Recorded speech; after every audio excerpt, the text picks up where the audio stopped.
Okay, so let's talk a little bit about this breakthrough in energy you've been hearing about for the last 48 hours out of Lawrence Livermore National Labs. Because if you were to listen to it from the reporters, I get the very distinct feeling they do not understand the magnitude of what occurred. The scientists and engineers do, and that's why they're up in arms.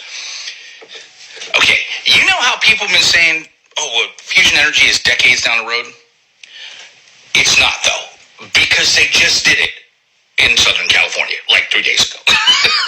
That's it. They achieved fusion energy. They put a certain amount of power in.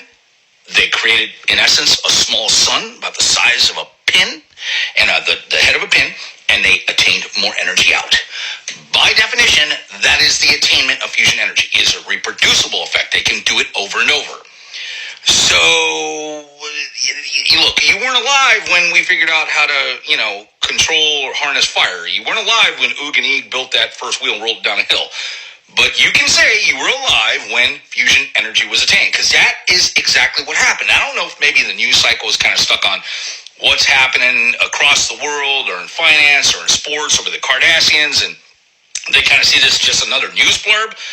But believe me when I tell you, this isn't a major breakthrough of the 21st century. Folks, this is a major breakthrough of all of human history. This is a milestone of humanity. So this is like, well, for you sci-fi guys out there and girls, this would be like, we achieved FTL drive, faster than light travel. Now, I'm sure if you are a sci-fi nerd like me, you probably understand the magnitude of this. But I wanted to clarify, yes, they achieved fusion energy. It is done.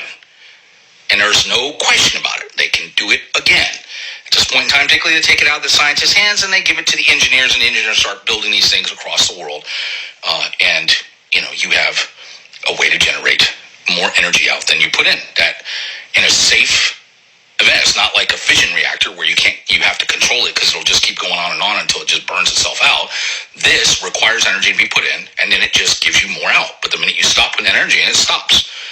So, are you kind of grasping maybe? I'm hoping you do, because this is huge news. Like the hugest